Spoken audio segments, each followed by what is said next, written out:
Namaku Handayani. Kupikir, aku istri yang cukup, setia, sabar, selalu ada. Sampai suatu hari, aku menemukan bukti suamiku selingkuh dengan perempuan yang katanya lebih sempurna dariku. Dan tahukah kau apa yang kulakukan? Aku rela jadi OB di kantor mereka, demi membuka semua kebusukan yang mereka sembunyikan. Tapi saat semua topeng terlepas, mereka syok, karena ternyata aku bukan perempuan biasa yang bisa diinjak sesuka hati. Namaku Handayani. Orang-orang biasa manggil aku Yani. Aku bukan siapa-siapa, cuma perempuan biasa yang dulunya percaya kalau cinta dan kesetiaan itu satu paket. Tapi ternyata aku salah besar. Aku dulu bangga banget jadi istri Rangga. Dia manajer di salah satu perusahaan besar di Jakarta. Ganteng, karismatik, pintar ngomong, dan selalu kelihatan cool kalau lagi pakai jas. Dulu dia romantis, perhatian. Bahkan pernah bilang aku satu-satunya wanita yang dia lihat dari ujung dunia manapun. Cie, lebay sih. Tapi ya siapa yang gak meleleh dengar itu? Awal-awal pernikahan, hidup kami bahagia. Nggak kurang apa-apa. Rumah, nyaman, mobil cukup, sesekali liburan keluar kota. Nggak mewah, tapi cukup buat bikin aku bersyukur setiap hari. Sampai akhirnya, semuanya berubah. Dan perubahan itu bukan tiba-tiba. Pelan, halus, tapi menusuk. Awalnya dia pulang lebih malam dari biasanya. Alasan klise. Kerjaan numpuk, rapat mendadak, bos minta revisi dadakan. Aku percaya. Namanya juga istri, aku pikir tugas aku ya percaya sama suami. Tapi ternyata kepercayaanku itu yang malah dia pakai buat nginjek-injek perasaanku. Bulan kedua, dia mulai pulang lewat tengah malam. Aku pernah tanya, dia malah marah. Katanya aku nggak percaya lagi sama dia. Lucu ya, orang yang selingkuh biasanya paling jago bikin kita merasa bersalah. Lalu ada momen yang bikin hatiku kayak ditonjok. Waktu itu aku mau cuci baju dia. Jas hitamnya jatuh dari gantungan, dan dari saku dalamnya keluar sebotol kecil parfum wanita. Warnanya ungu muda, botolnya elegan, bukan punyaku. Dan aromanya manis banget. Beda jauh dari aroma maskulin yang biasa dia pakai. Waktu aku tanya, dia bilang, itu punya teman kantornya. Kebawa nggak sengaja waktu dia bantu bawa barang. Nggak logis, tapi aku diam. Aku tahan. Aku pura-pura nggak ngerti. Tapi sejak itu aku mulai curiga. Dan sejak itu juga, aku mulai berubah jadi detektif. Aku pantau pergerakannya. Jam berangkat, jam pulang, gaya bicaranya, ekspresinya saat ngomong, sama aku. Semuanya aku simpan dalam ingatan. Dan semakin hari, aku makin yakin ada yang dia sembunyikan. Puncaknya, dia mulai menjauh. Di rumah, dia seperti tamu. Nggak pernah ngajak ngobrol, nggak nanya aku makan atau belum. Bahkan udah jarang tidur seranjang. Alasannya capek. Aku ngerti dia kerja, tapi kan aku juga punya hati, bukan tembok.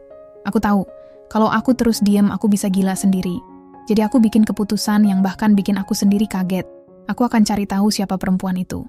Dan satu-satunya cara, aku harus masuk ke dunianya. Dari hasil stalking diam-diam, aku tahu Rangga sekarang punya sekretaris baru. Namanya Livia. Cewek ini cantik, modern, gaya hidupnya kelihatan mewah.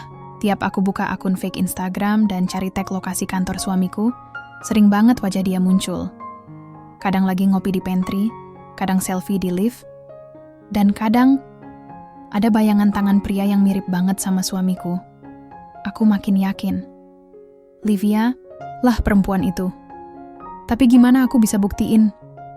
Gak mungkin aku datang ke kantornya terus teriak-teriak bawa spanduk bertuliskan, suamiku direbut pelakor.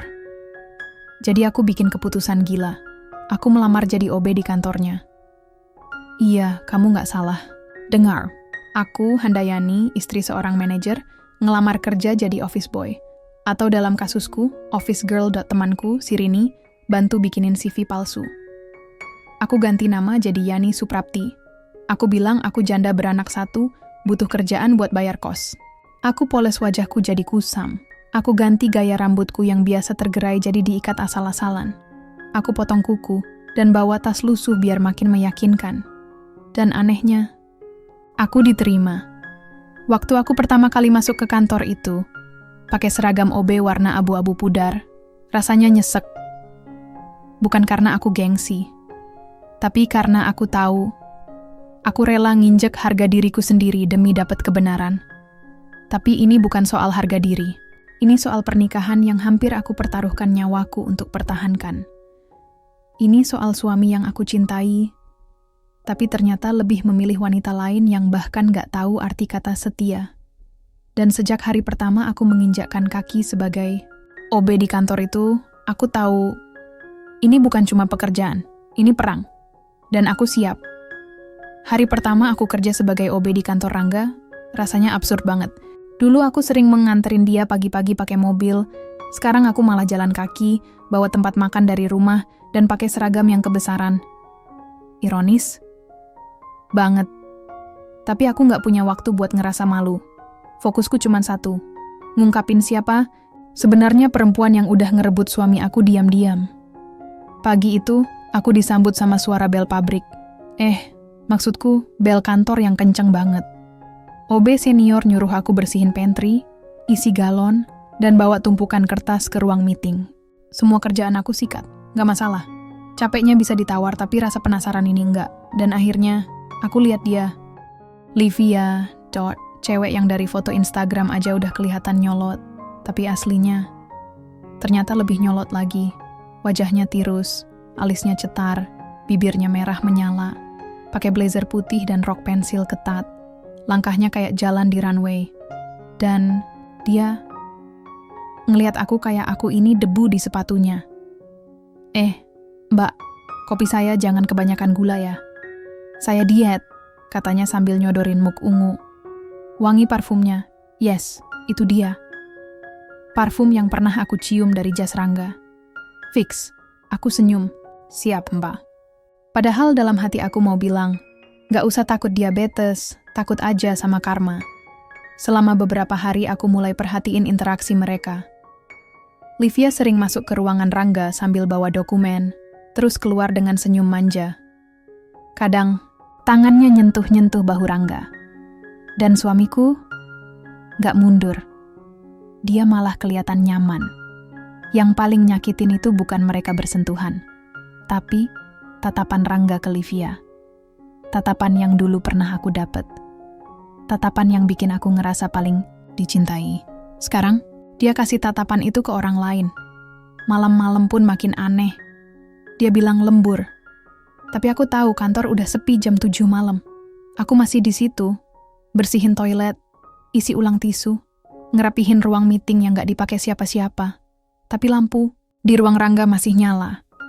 Aku pernah diam-diam ngintip dari celah pintu. Livia duduk di meja Rangga, satu kakinya nyilang di atas paha, senyum centil. Sementara Rangga nunduk, ketawa kecil, ngebaca sesuatu di laptop. Dunia mereka kayak dunia lain. Dunia yang gak ada aku di dalamnya. Aku rekam semuanya pakai kamera kecil yang aku sembunyiin di saku rompi. Aku tahu bukti-bukti ini akan penting nanti.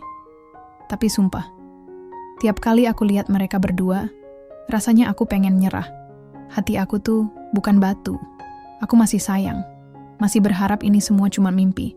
Tapi tiap pagi aku bangun dan sadar, ini nyata. Dan makin nyata tiap kali mereka makin berani. Pernah satu kali aku dengar Livia ngobrol sama temennya di pantry. Dia ketawa kecil, terus bilang, cowok beristri tuh lebih seru loh, Kak. Mereka tuh effortnya lebih total. Mungkin karena ngerasa bersalah ya. Aku diem di balik rak, nahan napas. Dia ngomongin suami aku dengan bangga. Rasanya pengen ku banting gelas yang lagi aku cuci. Tapi aku tahan. Aku harus sabar. Karena kalau aku meledak, sekarang semua rencana bisa gagal. Aku belum siap kehilangan bukti. Belum siap kehilangan momen paling penting saat Livia tahu siapa aku sebenarnya. Jadi aku lanjutin pura-pura jadi OB biasa. Yang dicuekin dianggap nggak penting, bahkan nggak dilirik sama siapa-siapa. Tapi justru dari situ aku bisa lihat semuanya, dengar semuanya. dan simpan semuanya. Aku belajar satu hal dari jadi OB. Kadang orang yang dianggap paling gak penting, justru punya akses ke rahasia paling kotor. Dan aku simpan semua itu untuk saat yang tepat. 3 minggu udah berlalu sejak aku resmi jadi OB. Dan dalam waktu sesingkat itu, aku udah jadi saksi lebih banyak hal pahit daripada drama TV manapun. Aku nggak cuma nyapu lantai dan ngelap meja. Aku mulai menghafal jadwal mereka. Kapan Livia datang? Kapan Rangga ke ruang meeting? Siapa yang suka ngilang pas jam makan siang? Bahkan, aku tahu kapan mereka suka ngilang bareng ke lantai 3 yang jarang dipakai. Semua aku catat. Aku jadi semacam mata-mata, dan kantor ini medan perangku. Lucunya, nggak ada yang curiga. Orang-orang di kantor ini terlalu sibuk dengan urusan masing-masing, apalagi OB kayak aku. Di mata mereka, aku transparan. Nggak penting. Tapi itu justru jadi senjataku. Aku mulai muter akal. Aku beli voice recorder kecil yang bisa diselipin di pot bunga atau kolong meja. Suatu hari aku taruh di ruang kerja Rangga, pas dia lagi keluar makan siang. Waktu itu Livia belum balik, jadi aman. Dan bener aja, rekaman hari itu priceless. Aku capek pura-pura nggak. Suara Livia pelan tapi tajam. Istri lo terlalu polos atau terlalu bodoh? Rangga ketawa kecil. Dia nggak bakal curiga. Lagian, kamu pikir kenapa gue nggak pernah ajak dia ke acara kantor? Suara Livia mendesah manja. Aku pengen kita lebih serius, ga? Aku nggak mau terus-terusan sembunyi. Lalu terdengar suara gesekan kursi. Mungkin mereka duduk dekat. Mungkin lebih dari sekadar duduk. Aku langsung matiin rekamannya. Aku nggak kuat dengar lebih jauh. Tapi aku simpan filenya. Bukti 1 udah di tangan. Dari situ aku tahu, ini bukan main-main. Livia bukan cuma selingan. Dia pengen lebih dari itu. Dan Rangga sepertinya mulai tergoda buat pilih dia. Itu makin bikin aku yakin. Aku harus bertindak. Aku mulai bangun karakter, yakni si OB. Supaya nggak dicurigai, aku sengaja sesekali ngobrol basa-basi sama pegawai lain. Sesekali pura-pura salah taruh barang biar kelihatan bego. Sesekali telat 5 menit, biar kesannya aku pekerja biasa yang nggak punya motivasi lebih. Padahal tiap malam, aku begadang nyusun rencana. Rini, temanku yang satu-satunya tahu rencana ini, bantu aku susun data. Dia juga yang bantu mindahin hasil rekaman ke flash disk. Lo yakin kuat, Yan? Katanya waktu kami lagi nongkrong di warung pecel lele dekat kosannya. Aku cuma senyum tipis. Kuat nggak kuat, ini harus. Malam itu aku nulis di buku kecil, judulnya Operasi Pembuktian. Aku tulis satu-satu. Pantau rutinitas mereka, kumpulkan bukti foto dan rekaman. Buat Livia ngerasa aman. Cari celah buat jebak mereka di depan publik. Bongkar semuanya. Aku tahu ini bukan sinetron. Ini hidupku. Aku nggak bisa cuma nangis di pojokan sambil berharap Rangga balik ke pelukan. Aku harus lawan, tapi bukan dengan teriak-teriak, bukan dengan drama. Aku akan lawan dengan cara paling elegan. Bukti. Dan di tengah misi ini, aku juga nemu satu fakta yang bikin aku diam lama waktu itu. Waktu aku bersihin tempat duduk di ruang tunggu, aku nemuin map merah. Di dalamnya, ada surat pemindahan rekening. Dan dokumen pembelian unit apartemen atas nama Rangga dan Livia. Tanganku gemetar. Ini udah kelewatan. Mereka bukan cuma main belakang. Mereka udah rencanain hidup bareng. Udah punya rencana masa depan. Dan aku, istri sah, nggak ada dalam rencana mereka sama sekali. Aku duduk pelan di sofa, megang map itu sambil nahan air mata. Tapi aku nggak nangis. Nggak boleh. Tangis cuma bikin aku lemah. Aku foto semua dokumen itu, lalu masukin lagi ke tempat semula. Seolah nggak pernah tersentuh. Hari itu aku pulang ke rumah, duduk di meja makan sendirian. Nasi masih utuh. Rangga belum pulang. Katanya lembur. Hah, lembur. Dulu aku nangis tiap dia bilang lembur. Sekarang, aku senyum kecil. Karena aku tahu, setiap langkah mereka, sekarang ada aku yang ngikutin dari belakang. Dan aku janji, Sebentar lagi, mereka akan ngerasain gimana rasanya dihancurkan sama orang yang mereka kira lemah. Nama lengkapnya Livia Putri Anjani, usianya 28 tahun. Single, katanya. Tapi dari gaya hidupnya, tas branded, kuku selalu fresh dari salon, dan kopi tiap pagi selalu beda merek mahal, aku yakin dia nggak hidup dari gaji sekretaris aja. Hari pertama aku benar-benar ngeladenin Livia. Aku hampir pengen ngelempar mug ke lantai. "Mbak Obe," katanya tanpa lihat wajahku. "Kopi aku kayak biasa ya. Panas, 2 sachet kopi organik yang aku taruh di laci, tambahin madu. Jangan air dispenser, aku bawa air mineral sendiri di kulkas ruang meeting." Pakai itu, wajahnya datar. Gaya bicara cepet, tajam, dan nyebelin.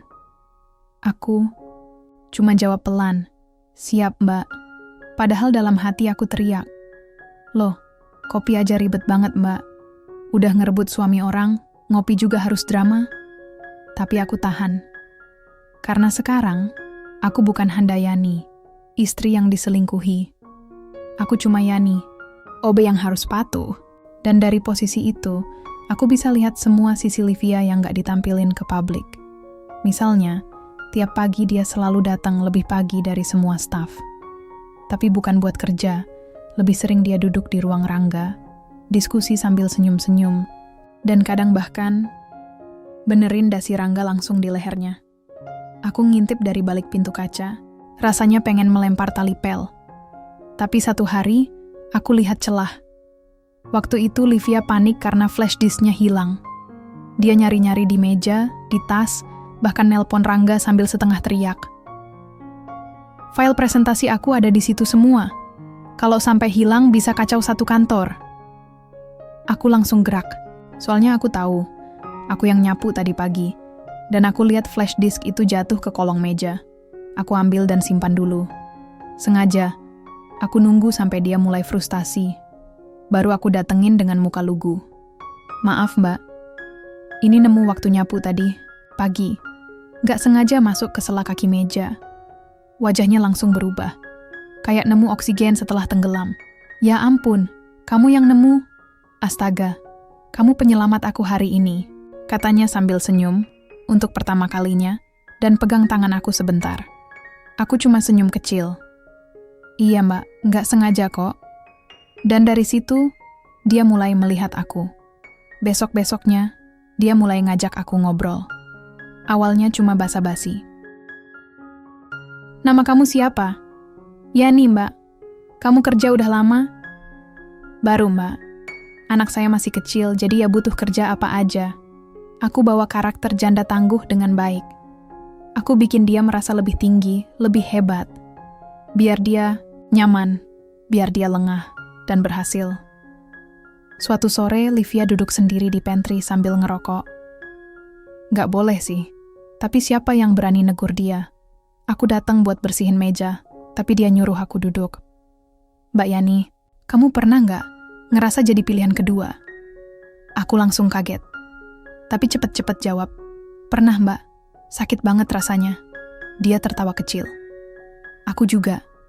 Tapi sekarang, kayaknya aku yang jadi pilihan pertama." Hening sejenak. Aku pura-pura gak paham maksudnya. Dia melanjutkan, "Pacar aku, dia udah nikah. Tapi dia bilang, istrinya itu gak ngerti dia. Gak ngurusin, terlalu sibuk sama rumah." Aku cuman angguk-angguk kecil. Tapi dalam hati, hatiku kayak diremas. "Lo ngomong kayak gitu ke semua orang ya gak? Bahkan pelakor lo mikir gue istri gagal karena lo cuci otak dia?" Livia lanjut cerita. Dan makin dia ngomong, makin jelas kalau dia yakin dia udah menang. Dia percaya banget kalau Rangga bakal ninggalin aku buat dia. Dan aku cuma istri lama, yang fungsinya udah expired. Di situ aku tahu, rasa percaya diri Livia itu kelemahannya. Dia terlalu yakin, terlalu ngeremehin aku. Dan itu akan jadi senjataku nanti. Setelah obrolan itu, aku makin mudah deket sama dia. Bahkan, dia pernah minta aku bantu beliin vitamin yang biasa dia minum. Dan waktu aku ke ruangannya, dia lagi video call. Wajah Rangga muncul di layar, dan Livia langsung matiin begitu lihat aku datang. Tapi aku sempat rekam 2 detik. Cukup buat bukti kalau mereka video call di luar jam kerja. Satu demi satu puzzle-nya mulai terkumpul. Satu demi satu kebenaran mulai kelihatan. Dan aku tahu, nggak lama lagi, semua akan meledak. Dan Livia, dia nggak akan pernah nyangka siapa aku sebenarnya. Dunia ini nggak sepenuhnya buta.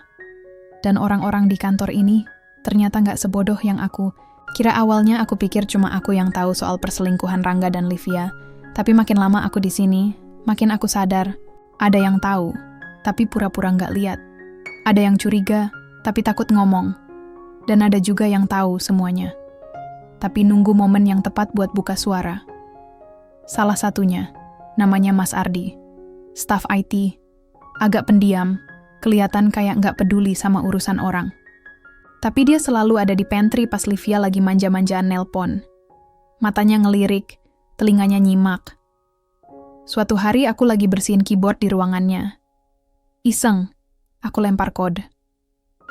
Mas, kantor ini rame ya gosipnya. Dia senyum simpul. Ya, namanya juga kantor. Kadang lebih ramai dramanya daripada kerjaannya. Aku ketawa kecil. Apalagi kalau udah urusan cinta-cintaan ya, Mas. Bahaya. Dia langsung natap aku. Bukan tatapan kosong. Tapi kayak, kamu tahu juga ya. Beberapa hari setelah itu, dia datangin aku di pantry. Bu Yani. Panggilannya berubah, lebih sopan. Kalau misalnya ibu butuh file rekaman CCTV, bilang aja, ya, saya bisa bantu. Jantungku nyaris copot. Aku gak pernah bilang apa-apa soal CCTV ke dia. Aku cuma bisa pelan jawab, maksud Mas Ardi? Dia narik nafas. Saya bukan orang yang suka ikut campur. Tapi saya tahu, suami ibu siapa? Deg, napas aku tercekat, tapi dia lanjut. Dan saya juga tahu, siapa Livia itu sebenarnya. Aku duduk pelan di kursi pantry. Tanganku dingin, tapi mataku langsung berkaca-kaca. Mas tahu dari kapan? Bisiku. Dari lama, jawabnya. Saya lihat sendiri, mereka keluar kantor bareng, hampir tiap malam. Saya juga pernah diminta Rangga edit laporan waktu dia lembur padahal nggak kerja. Saya tahu itu bukan lembur, tapi saya nggak punya kapasitas buat buka mulut. Aku diam lama. Lalu pelan, aku bilang, kalau saya pengen buka semuanya, bukan buat balas dendam, tapi biar saya bisa berdiri tanpa rasa ditusuk dari belakang. Dia angguk pelan. Kalau begitu, saya bantu, Bu. Hari itu aku pulang sambil senyum kecil. Rasanya ada harapan. Aku nggak sendiri. Tapi bukan cuma Mas Ardi. Ada juga Mbak Lilis, OB senior yang dari awal kayaknya sebel sama Livia. Aku pikir karena iri atau gimana. Tapi ternyata, dia juga udah lama curiga. Gua tuh udah dari tahun lalu lihat tuh cewek, kata Mbak Lilis waktu kami lagi makan siang bareng di gudang kecil. Datang pagi-pagi, pulang bareng Pak Rangga. Sering banget titip makanan buat Pak Rangga aja ya, Mbak. Alah, gua mah ngerti. Aku ketawa. Kenapa nggak bilang dari dulu? Ya nih. Lu pikir suara kita didengar? Kita ini OB. Mau ngomong, apa juga dianggap nyari sensasi. Aku angguk, pahit. Tapi, lo beda? Lanjut Mbak Lilis. Lo diam-diam gerak. Gue lihat, dan gue dukung. Hari itu, aku sadar. Diam-diam, aku punya saksi-saksi. Mereka bukan orang berkuasa, tapi mereka lihat. Mereka tahu. Dan mereka bisa bantu. Bahkan cuma sekadar buktiin aku nggak gila. Malam itu, aku duduk sendirian di kamar. Laptop di depan, flash disk di samping. Semua rekaman, dokumen, foto, dan catatan udah rapi di satu folder. Pecah kebohongan. Aku lihat foto Livia dan Rangga di rooftop kantor. Duduk berdua, tertawa. Aku nggak nangis lagi. Tangisku udah habis. Aku cuma bisa bisik pelan. Kalian pikir aku lemah? Tunggu. Saat semua saksi diam mulai bicara. Karena perang ini baru dimulai. Hari yang dinanti-nanti akhirnya datang. Ulang tahun kantor ke-12. Semua sibuk, semua semangat. Karyawan dandan rapi, dekorasi dipasang di mana-mana, dan tamu undangan dari luar juga udah dijadwalin hadir. Dan aku bukan sibuk nyiapin kue. Aku lagi nyiapin bom waktu. Dari pagi aku pura-pura heboh bantu-bantu, bawa air galon, bersihin karpet, masang balon. Livia mondar-mandir pakai blazer putih, rambut dicepol tinggi, senyum palsunya nggak lepas. Rangga juga dandan necis, pakai jas biru tua dan dasi warna senada. Cocok buat pengkhianat kelas atas. Yang mereka nggak tahu, hari ini aku yang pegang kendali. Flash disk udah aku kasih ke Mas Ardi 3 hari lalu. Isinya, rekaman CCTV mereka keluar kantor malam-malam, rekaman suara mereka di ruang kerja, bukti apartemen yang mereka beli diam-diam. Lengkap. Mas Ardi udah bantu pasang 1 file video pendek, kompilasi bukti terpilih ke laptop panitia presentasi. Video itu udah dijadwalin tampil otomatis, 18.15 tepat, di tengah-tengah segmen ucapan dan harapan karyawan. Aku cuma perlu duduk manis dan nunggu ledakannya. Jam 5 sore, semua udah kumpul di aula kantor. Musik lembut mengalun, suasana hangat dan penuh senyum. Aku berdiri di belakang, dekat meja catering. Dari sini aku bisa lihat semuanya. Rangga duduk di barisan depan, sebelah Livia. Tangan mereka kadang bersentuhan di bawah meja. Menjijikkan. Mereka pikir dunia ini milik berdua, padahal sebentar lagi dunia mereka akan runtuh. MC mulai membuka sesi ucapan karyawan. Satu persatu tampil, mulai dari kepala divisi sampai admin HR yang malu-malu. Semuanya manis, sopan, dan membosankan. Dan lalu, jam menunjukkan 18.14, aku pegang napas. Jantungku kayak digebuk. Keringat dingin mulai keluar di telapak tangan, 19.15. Layar tiba-tiba mati sebentar. Loh, videonya ngelag? Tanya salah satu panitia. Lalu, layar menyala lagi. Tapi bukan video, ucapan ulang tahun. Muncul footage, Rangga dan Livia berdiri di lorong kantor. Suara Livia terdengar jelas. Aku pengen lo ninggalin dia. Aku nggak mau terus jadi yang di belakang. Lalu suara Rangga, pelan tapi tegas. Tenang sayang, dia nggak akan curiga. Dia terlalu polos. Semua yang nonton kaget. Ruangan langsung hening. Kayak suara orang yang ketawa tadi, mendadak hilang ketelan bumi. Video lanjut. Potongan berikutnya, Livia duduk di ruang kerja Rangga, megang dasi Rangga. Suara mereka pelan tapi cukup jelas. Dan terakhir, potongan rekaman CCTV. Mereka masuk bareng ke lift kantor jam 9 malam. Dan keluar bareng dari lantai parkir 1 jam. Kemudian, aku menatap Livia dari belakang. Wajahnya pucat, tangannya langsung lepas dari tangan Rangga. Rangga sendiri bengong, matanya nggak berkedip, layar mati. Aula sunyi, nggak ada yang tepuk tangan, nggak ada musik, dan aku maju pelan ke depan. Semua mata menatap. Aku lepas seragam OB pelan-pelan. Di baliknya, aku pakai dress putih polos yang dari tadi aku sembunyiin di bawah rompi. Selamat ulang tahun. Untuk kantor dan juga untuk kebenaran, suaraku gemetar tapi lantang. Nama saya Handayani. Selama 3 bulan ini saya bekerja sebagai OB. Bukan karena saya butuh uang, tapi karena saya butuh bukti.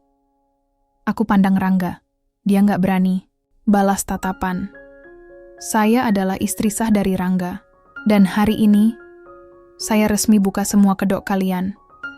Livia berdiri, mencoba menyangkal. Kamu gila, ini fitnah. Aku senyum. Fitnah? Sayang, itu suara kamu. Itu wajah kamu. Itu tangan kamu megang suami saya. Kalau itu fitnah, berarti kamu fitnah diri kamu sendiri. Ruangan mulai riuh. Bisik-bisik terdengar di mana-mana. Pimpinan kantor berdiri, wajahnya merah. Pak Rangga, ini benar? Rangga nggak bisa jawab. Livia akhirnya kabur. Serius. Dia langsung jalan cepat keluar aula, nyaris nabrak pintu. Rangga? Dia nggak ngikutin. Dia tahu udah nggak bisa lagi. Aku berdiri di tengah panggung, sendirian. Tapi kali ini, aku berdiri sebagai Handayani yang utuh. Bukan cuma istri, bukan cuma korban, tapi perempuan yang tahu harga dirinya dan berani ambil alih takdirnya. Dan waktu aku balik badan, jalan keluar aula, semua mata masih menatapku. Tapi nggak ada tatapan kasihan. Yang ada cuma satu. Kagum. 3 hari setelah kejadian di aula, kantor jadi kayak kuburan. Semua orang jalan kayak bisu. Nggak ada yang berani ngomong terang-terangan soal video itu. Tapi dari cara mereka saling lirak-lirik, saling bisik-bisik, aku tahu cerita itu udah menyebar kemana-mana. Dan Rangga, dia nggak masuk kantor sejak malam itu. Entah malu, entah bingung harus ngadepin dunia dengan wajah yang udah nggak punya harga diri. Tapi yang paling menyakitkan, dia juga belum pulang, ya. Dia nggak pulang ke rumah 3 hari. Nggak ada kabar. Nggak satupun pesan, aku nggak cari. Aku nggak tanya. Karena sekarang, aku udah nggak butuh dia untuk klarifikasi. Hari keempat, akhirnya aku dengar kabar dari Mas Ardi. Katanya, Rangga dipanggil pimpinan dan HRD. Siap-siap buat sidang etik internal. Apa dia bakal dipecat? Tanyaku pelan. Mas, Ardi mengangguk. Kemungkinan besar, karena udah ada bukti soal penyalahgunaan jabatan dan manipulasi laporan. Aku tarik napas panjang. Entah kenapa, hatiku nggak bahagia. Bahkan waktu aku tahu dia mungkin bakal kehilangan kerjaannya. Bukan karena aku kasihan, tapi karena ternyata aku nggak sekacau dia. Aku masih bisa punya empati, walau untuk orang yang nusuk aku dari belakang. Tapi tetap, keadilan harus ditegakkan. Dan kali ini, bukan aku yang turun tangan. Siang itu, aku datang ke kantor bukan untuk bersihin meja, tapi untuk ngambil barang-barangku di gudang OB. Semua udah selesai. Tugasku di sini udah selesai. Pas aku lagi beberes, pintu gudang kebuka. Suara itu masih aku kenal. Bahkan setelah semuanya, nada suaranya masih bikin perih. Yan, aku nggak langsung noleh. Yan, aku bisa jelasin semuanya, katanya lagi. Suaranya serak, wajahnya kusut, dasinya nggak rapi, matanya sembab. Aku angkat wajah pelan. Jelaskan? Sekarang? Aku tertawa miris.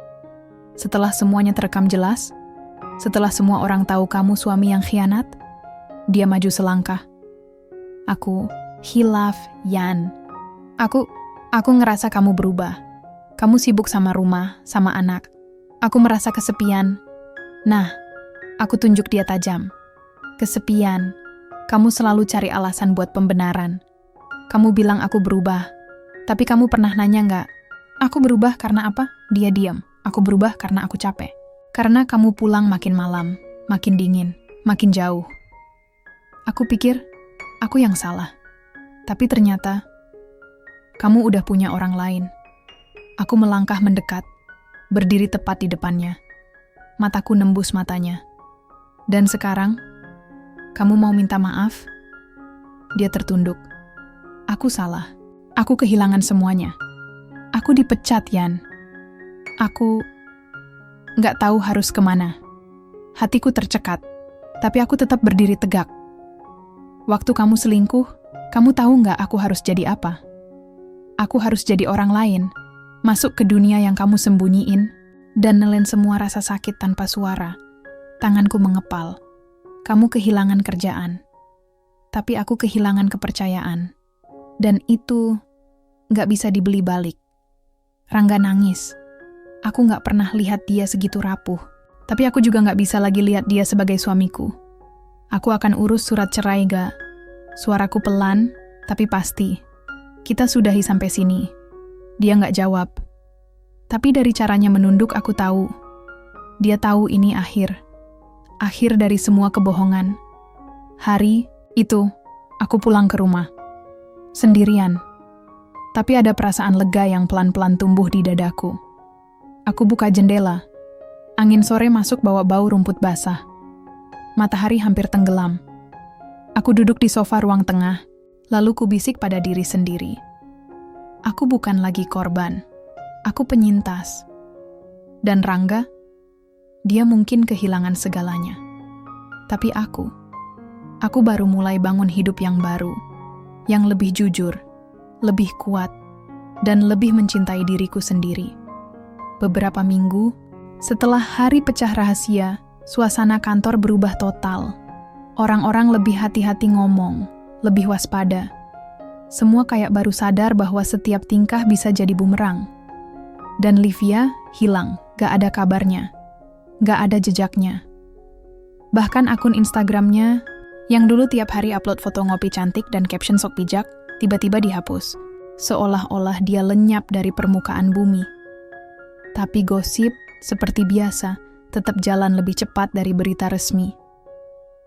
Mbak Lilis yang pertama bawa kabar itu ke aku, sambil nyuapin anaknya makan di teras belakang kantor. Yan, tahu nggak? Si Livia dipecat resmi loh. Aku nyuap teh hangat pelan. Oh ya? Iya. Ternyata bukan cuma soal perselingkuhan, tapi juga karena dia ngeluarin dana perusahaan buat beli tiket hotel pas jalan sama Rangga ke Bandung. Ada bukti. Bos langsung pecat, tanpa pesangon. Aku nggak kaget, tapi dalam hati aku ngerasa puas. Karma memang selalu punya caranya sendiri buat mampir. Tapi yang lebih bikin aku mikir, bukan cuma soal Livia dipecat, tapi nasibnya setelah itu. Aku nggak sengaja lihat dia seminggu kemudian, di halte bus dekat Pasar Lama. Baju kerjanya udah nggak ada. Dia pakai hoodie lusuh, celana hitam pudar, dan masker nutupin setengah wajahnya. Tapi aku kenal matanya. Livia. Dia duduk sendirian, nunduk.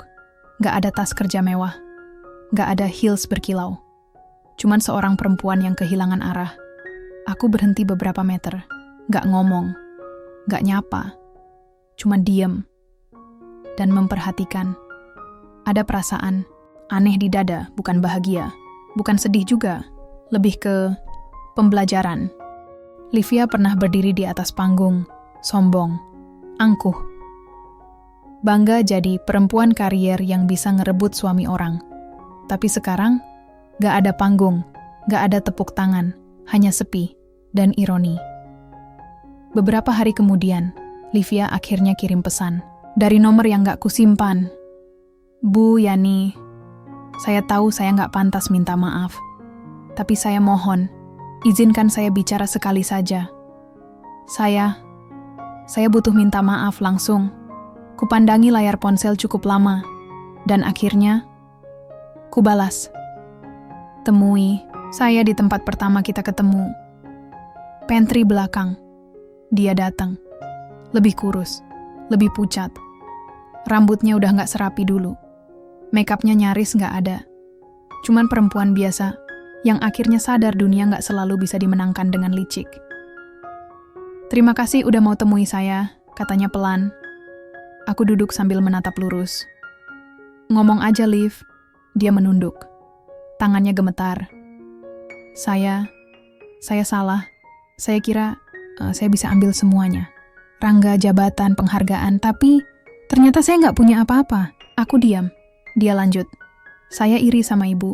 Saya pikir ibu lemah, tapi ternyata ibu lebih kuat dari siapapun. Aku tarik napas.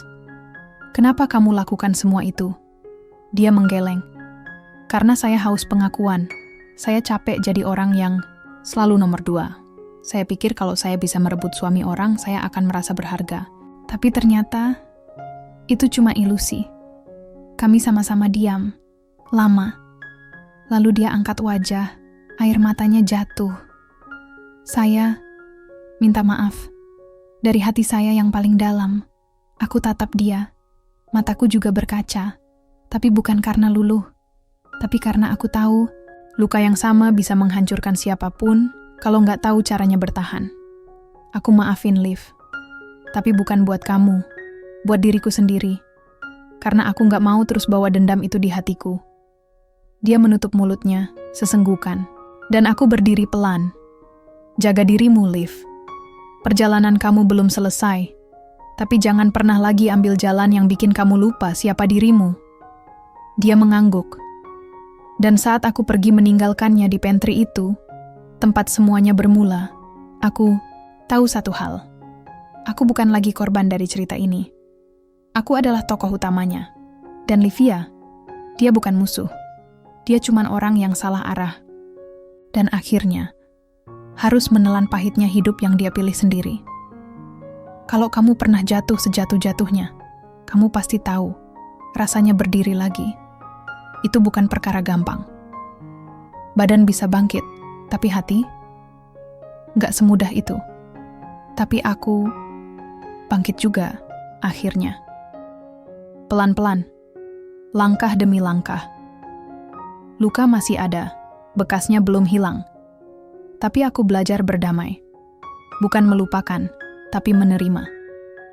Setelah semuanya, pengkhianatan, kebohongan, penghinaan, pengusiran halus dari banyak arah, aku berdiri di depan cermin dan bilang ke diri sendiri, kamu kuat, Yani. Kamu gak mati. Bahkan kamu lebih hidup dari sebelumnya. 3 minggu setelah aku berhenti kerja sebagai OB penyusup, aku resmi balik ke dunia lamaku. Dunia yang dulu aku tinggalkan karena prioritas rumah tangga, arsitektur. Iya, mungkin kamu gak pernah tahu. Sebelum nikah, aku lulusan arsitektur. Cum laude. Punya portofolio cukup keren. Sempat kerja di firma desain milik teman kuliah. Tapi setelah nikah, aku pilih berhenti. Fokus ke rumah, fokus ke suami, fokus jadi istri yang ideal.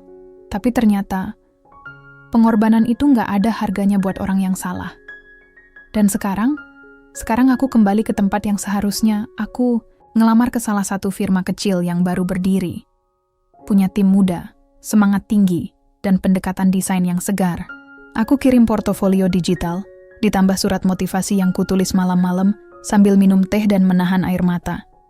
Dan lucunya, 2 hari kemudian aku langsung dipanggil interview. Bu Handayani, kami terkesan dengan pengalaman ibu. Kenapa ibu baru aktif kembali sekarang? Aku senyum tipis. Karena dulu saya lupa kalau saya punya mimpi sendiri.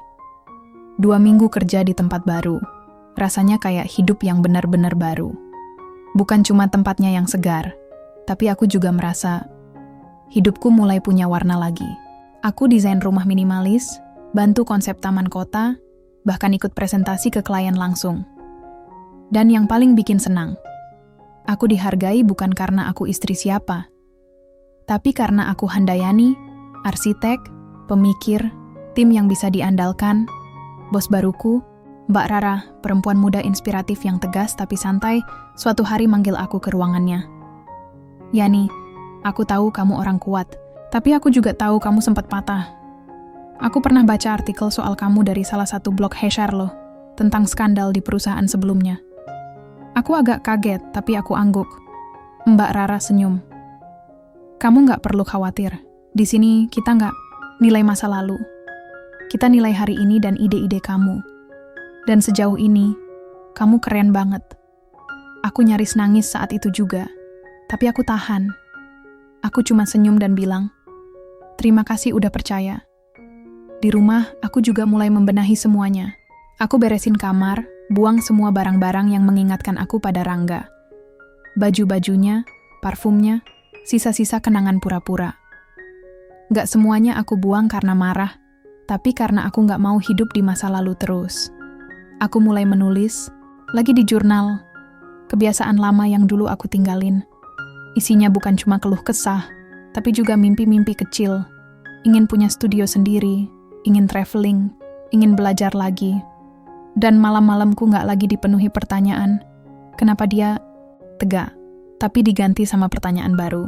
Besok aku mau bikin desain kayak apa ya? Beda banget. Dan yang paling terasa, aku mulai mencintai diriku sendiri.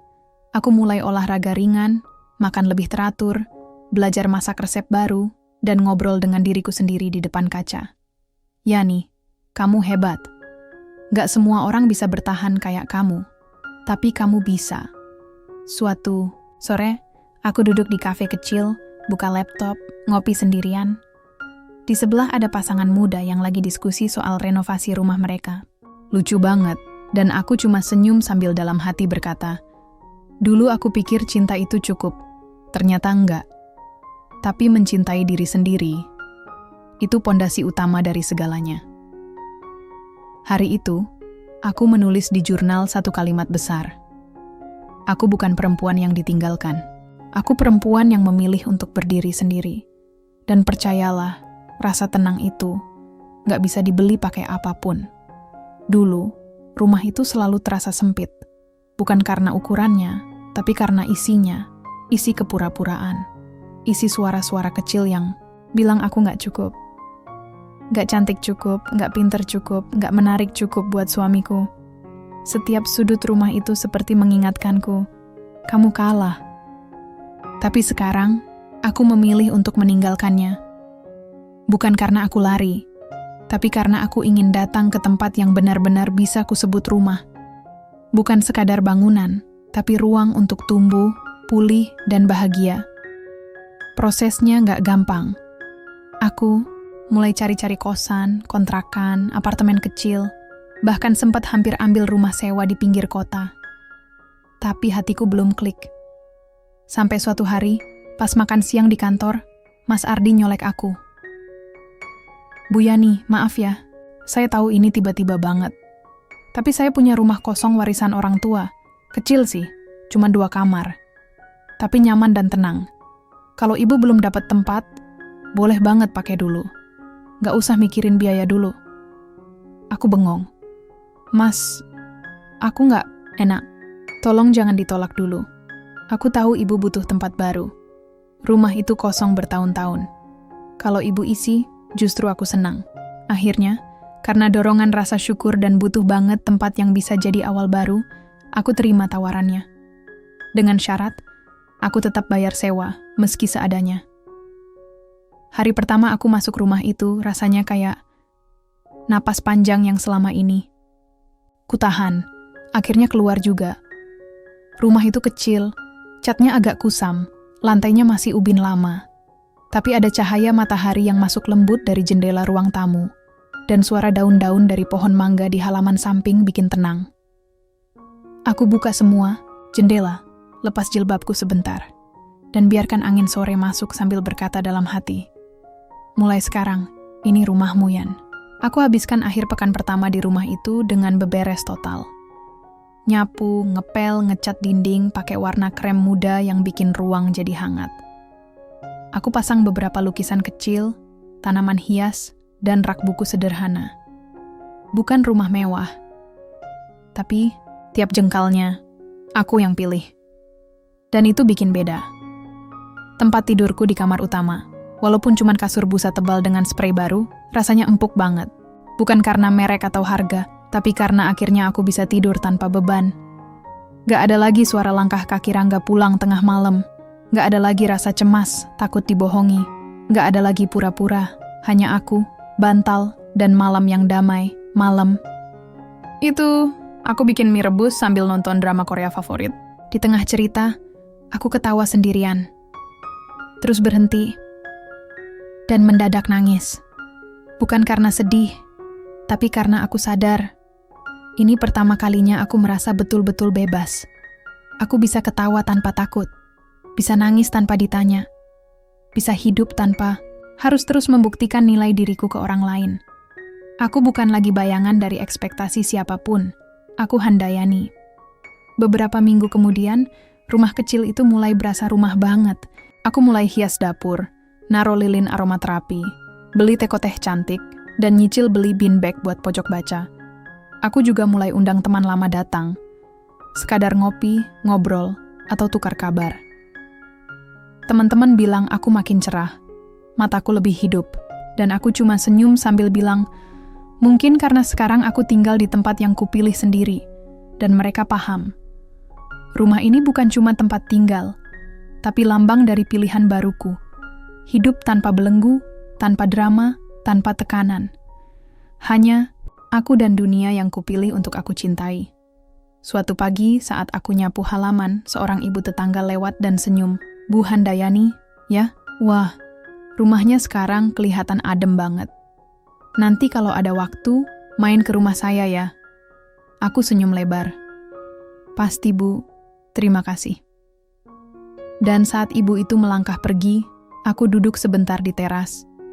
Lihat matahari naik pelan, dengar suara, burung di kejauhan, dan aku sadar masa lalu gak hilang. Tapi dia udah gak punya kuasa atas aku. Karena sekarang, aku punya rumah. Bukan rumah yang Rangga bangun, tapi rumah yang aku pilih sendiri. dan setiap sudutnya penuh cinta dari perempuan yang pernah patah, tapi berhasil bangkit dan gak pernah lupa tersenyum. Kadang hidup itu lucu. Kita berusaha sekuat tenaga mempertahankan sesuatu yang ternyata justru bikin kita hancur pelan-pelan. Kita pikir itu cinta, padahal cuma keterikatan. Kita pikir itu rumah, padahal cuma tempat kita belajar terluka. Dan aku dulu begitu. Tapi luka, ternyata guru yang luar biasa. Gak semua pelajaran datang dari tawa. Kadang justru dari air mata yang jatuh diam-diam malam hari, tanpa suara. Pagi itu, aku bangun lebih awal dari biasanya. Langit masih gelap. Suara azan subuh baru aja berkumandang. Tapi, ada sesuatu dalam diriku yang bikin aku gak bisa tidur lagi. Rasanya kayak ada bisikan kecil yang minta aku duduk, diam, dan dengar. Aku ambil selimut tipis, duduk di lantai ruang tengah rumahku. Cahaya lampu kecil menyala redup. Udara dingin tapi tenang. Lalu, aku ambil jurnal, pena, dan mulai menulis. Tapi pagi itu, bukan tulisan panjang, hanya satu kalimat. Siapa aku setelah semua ini? Tangan kiriku gemetar sedikit, tapi bukan karena takut. Karena untuk pertama kalinya, aku siap menjawab. Aku mulai nulis. Bukan tentang dia, bukan tentang Livia, tapi tentang aku. Tentang Handayani, kecil yang suka gambar rumah-rumahan pakai pensil warna. Tentang Handayani remaja yang bercita-cita punya studio desain. Tentang perempuan yang sempat hilang arah karena terlalu sibuk memenuhi ekspektasi orang lain. Dan akhirnya, tentang perempuan yang sekarang duduk sendiri di rumah kecil hasil keberanian dan sadar. Aku mungkin gak sempurna, tapi aku utuh. Aku bukan lagi perempuan yang dikhianati, tapi perempuan yang bertahan. Bukan korban, tapi penyintas. Dan bukan bayangan dari siapapun, tapi versi utuh dari diriku sendiri. Hari itu aku izin gak masuk kerja. Bukan karena sakit, tapi karena aku mau kasih waktu buat diriku sendiri. Aku ajak tubuh dan jiwaku buat jalan santai ke taman kota. Aku bawa buku, termos teh hangat, dan duduk di bangku taman yang menghadap danau kecil. Angin sejuk menyapu pelan, langit biru bersih. Dan aku merasa ringan. Bukan karena hidup tiba-tiba jadi mudah. Tapi karena aku udah gak bawa beban yang bukan milikku. Aku mulai bisa melihat masa laluku bukan sebagai sesuatu yang harus disesali, tapi sesuatu yang harus disyukuri. Iya, aku pernah dikhianati. Tapi kalau nggak dikhianati, mungkin aku nggak akan pernah kenal diriku yang sesungguhnya.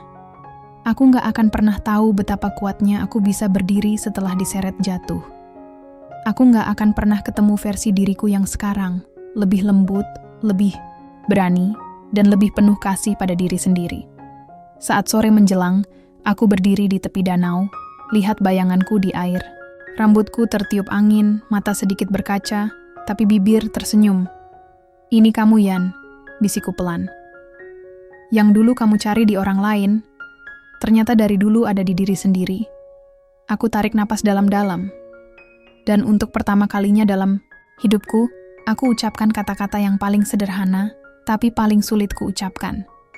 Aku sayang sama diriku sendiri. Malamnya, aku pulang ke rumah.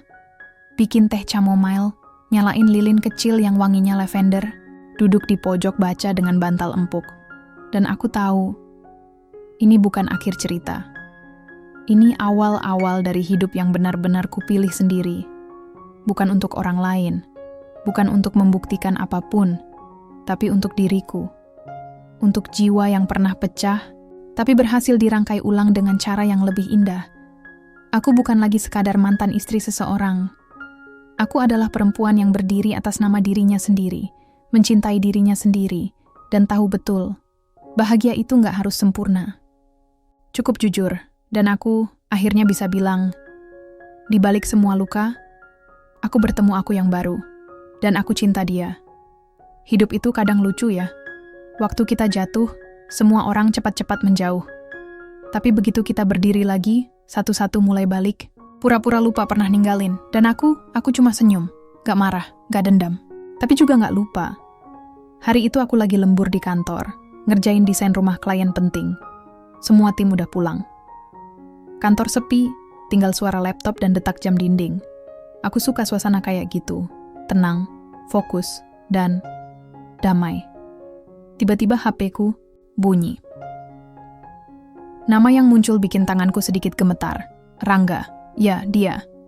Setelah hampir 3 bulan gak ada kabar, tiba-tiba muncul. Aku lihat layarnya beberapa detik, mikir. Jantung berdetak gak karuan. Tapi akhirnya, aku angkat. Halo? Suara di seberang terdengar pelan. Ragu. Yani, ini aku. Rangga. Aku diam. Nunggu dia ngomong duluan. Aku minta maaf. Aku tarik napas pelan. Udah selesai, Rangga. Maafmu gak akan balikin. Apa-apa. Aku tahu. Aku nyesel. Aku salah. Aku kehilangan kamu. Dan untuk pertama kalinya aku sadar, aku udah gak sedih lagi dengar kalimat itu. Aku malah tenang. Rangga, kamu gak kehilangan aku. Kamu melepas aku. Dengan sadar. Dengan pilihan kamu sendiri. Dan sekarang, aku gak lagi ada di tempat yang sama. Yani, boleh kita ketemu? Aku senyum kecil. Aku gak punya alasan untuk ketemu orang yang dulu ngelepas aku. Kayak aku gak berarti. Aku tutup telepon dengan tenang. Tanpa air mata. Tanpa getar di dada. Dan aku sadar, ternyata aku udah benar-benar sembuh. Seminggu setelah itu, kejutan datang lagi. Pagi-pagi, aku lagi siram tanaman di teras. Pakai daster, rambut dicepol asal, kopi masih ngebul di meja. Tiba-tiba motor berhenti di depan pagar. Suara langkah mendekat. Dan muncullah dia. Mertua. Mantan mertua. Tepatnya. Bu Ratih. Perempuan yang dulu sering nyindir aku mandul. Gak bisa jaga rumah tangga. Gak bisa jadi istri yang pantas buat anaknya. Dia berdiri di depan pagar. Kaget lihat aku. Mungkin gak nyangka aku masih bernapas. Atau malah bahagia. Aku buka pagar. Berdiri tegak, gak sedikit pun menunduk. Bu Ratih, dia canggung. Yani, apa kabar? Aku senyum. Baik Bu, silakan duduk kalau mau ngobrol. Kami duduk di teras. Aku tuangin teh, walau dalam hati agak geli. Dulu tehku dianggap terlalu encer, katanya gak sebanding sama teh menantunya yang baru. Yani, Ibu cuma mau bilang, maaf, Ibu salah nilai kamu. Ibu pikir kamu lemah, tapi ternyata kamu kuat. Ibu baru tahu semua ceritanya. Tentang Livia. Tentang kamu yang nyari tahu sendiri. Kamu luar biasa. Aku lihat matanya. Dan untuk pertama kali, aku lihat penyesalan di sana. Yang beneran. Ibu tahu. Rangga nyesel sekarang. Tapi ibu sadar. Mungkin kamu udah gak bisa. Balik lagi. Aku angguk pelan. Saya gak dendam, Bu. Tapi saya juga gak mau hidup dalam cerita lama. Saya udah nemuin kebahagiaan saya. Gak sempurna, tapi jujur. Dia menunduk. Lalu bangkit pelan.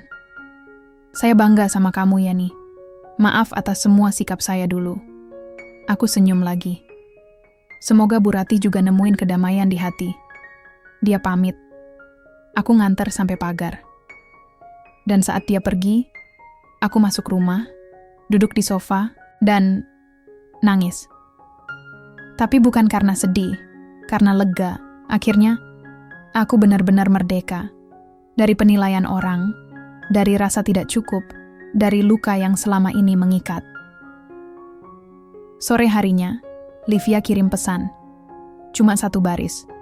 Maaf, aku baru tahu siapa kamu sebenarnya. Aku gak bales, karena aku gak perlu validasi dari perempuan yang dulu nginjak harga diriku demi laki-laki yang bahkan gak bisa jaga satu janji. Dan malam itu, aku duduk di ruang tamu rumah kecilku. Rumah yang kupilih sendiri. Kupandangi tanaman, hias yang makin tumbuh, rak buku yang mulai penuh, dan lampu gantung yang kubeli online 2 minggu lalu. Aku senyum, sendiri, tapi gak kesepian. Mereka boleh datang lagi. Mereka boleh minta maaf. Tapi hidupku gak akan lagi berputar pada mereka. Sekarang, aku hidup untukku. Dan aku bahagia. Dengan cara yang paling sunyi, paling jujur, dan paling tenang. Namaku Handayani. Dulu, aku perempuan yang selalu ingin menyenangkan orang lain. Aku pikir cinta itu soal bertahan, tentang mengalah, tentang diam demi kedamaian semu. Aku pernah jadi istri yang memendam. Pernah jadi menantu yang dipaksa kuat. Pernah jadi perempuan yang duduk diam di pojok kamar, nangis tanpa suara karena hatinya disayat pelan-pelan. Tapi sekarang, aku bukan lagi perempuan itu. Kisahku nggak ditulis dalam warna merah muda, nggak penuh bunga, atau pelukan manis di akhir bab. Tapi kisahku nyata, penuh luka, penuh air mata, tapi juga penuh keberanian. Keberanian untuk bangkit, untuk bilang cukup, untuk melangkah pergi bukan karena menyerah, tapi karena sadar, ada hidup lain yang pantas aku jalani, hidup yang aku pilih, bukan yang dipaksakan. Aku pernah dianggap kecil, diremehkan, dikhianati, tapi justru dari semua itu, aku tumbuh. Seperti benih yang dipendam dalam tanah gelap, aku disiram air mata sendiri.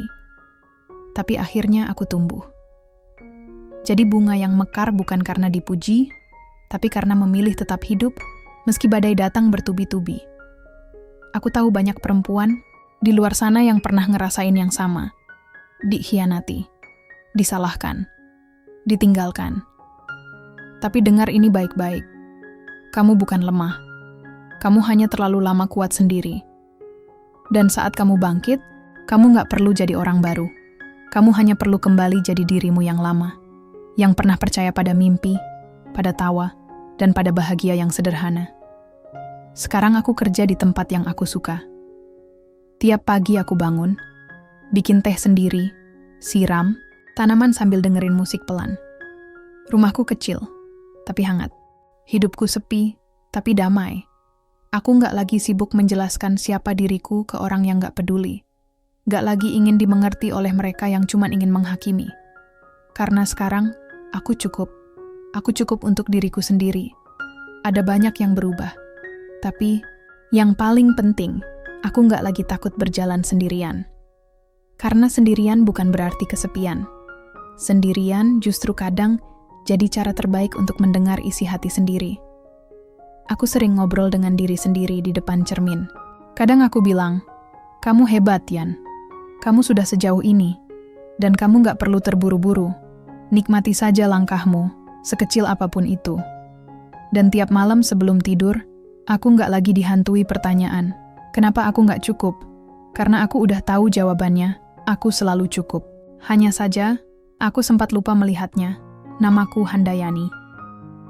Dan ini bukan cerita tentang balas dendam, atau menunjukkan siapa yang kalah dan siapa yang menang. Ini cerita tentang bertahan. Tentang kehilangan yang justru melahirkan versi terbaik dari diriku. Tentang luka yang berubah jadi cahaya. Tentang rumah kecil, teh hangat, senyum di pagi hari, dan ketenangan dalam hati yang gak bisa dibeli siapapun. Ini cerita bahagiaku. Bukan yang sempurna, tapi yang jujur. Dan itu sudah lebih dari cukup.